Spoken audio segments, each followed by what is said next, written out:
Ezekiel 38. Unya giingnan ako sa Ginoo. Tao sultihi si Gog, nga taga Magog, ang labang pangulo sa Mesek ug sa Tubal. Sultihi siya nga ako ang Ginoong Dios, makigbatok kaniya ug kawitan kog taga ang iyang apapangig ug guyuron ko siya. Lakip ang iyang kasundaluhan, mga kabayo ug mga sundalong nagkabayo, nga sangkap sa mga taming ug mga espada. Uban kaniya ang kasundaluhan gikan sa Persia, sa Ethiopia ug sa Libya, ug silang tanan may mga taming ug helmet. Uban usab kanila ang kasundaluhan sa Gomer ug sa Betogarma, gikan sa labing layong bahin sa amihanan ug uban pang kanasuran. Paandama sila kanunay uban sa ilang kasundaluhan.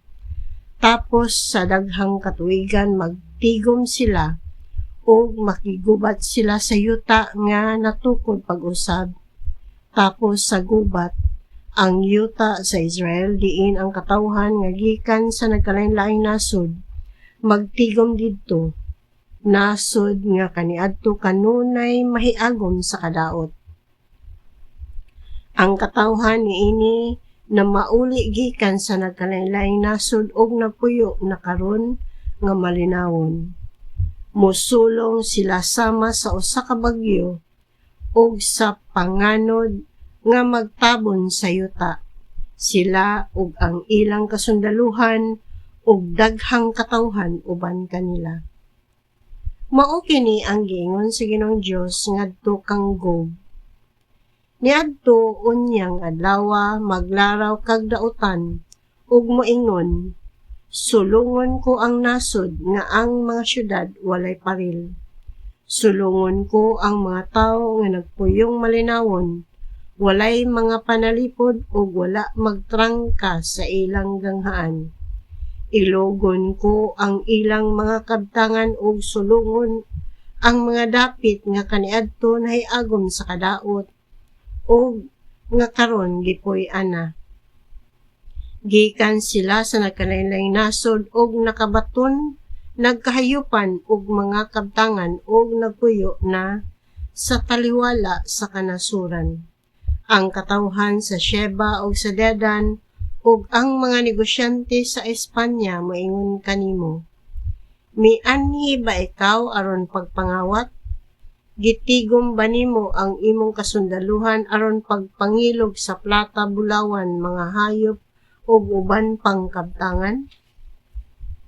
Busa tawo, sultihi si Gog, nga ang Ginoong Dios nag-ingon, sa adlaw nga magpuyo na ang malinawo na nga malinawon ang akong katawhan, ang mga Israelita, mahasol ka niini. Sulunga sila gikan sa imong gipuy-an sa labing layong bahin sa mihanan uban sa imong mga kabalyero nga daghan kaayo o gikan sa nagkalain-laing nasod. O Gog, sulunga ang akong katawhan, ang mga Israelita sama sa bangis nga bagyo. Niadto unyang adlaw maila sa kanasuran ang akong pagkabalaan diha, sa akong buhaton pinaagi kanimo. Ikaw kadto ang gisgutan kaniadto sa akong mga sulugoon, ang mga propeta sa Israel nga mosulong kanila. Nag-ingon ang Ginoong Dios, apan niadto unyang adlaw nga si Gog mosulong na sa Israel, mosila og ang akong kasuko. Sa akong pagpangabubho nag-ingon ako nga niadtong adlaw mahitabo ang kusog nga linog sa Israel.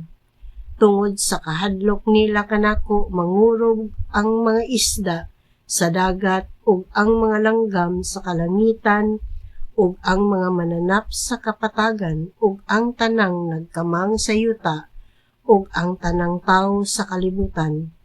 Mga tumpag ang mga kabukiran ug magunob ang mga pangpang ingon man ang mga paril.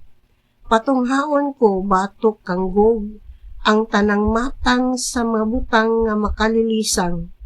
Mag-unay silag pinatyanay. Silutan ko siya pinaagi sa sakit ug sa gubat.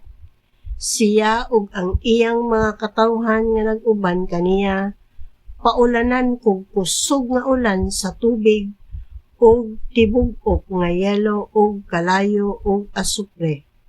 Niining paagiha ikapaila ko ngadto sa daghang kanasuran ang akong gahom ug ang akong pagkabalaan.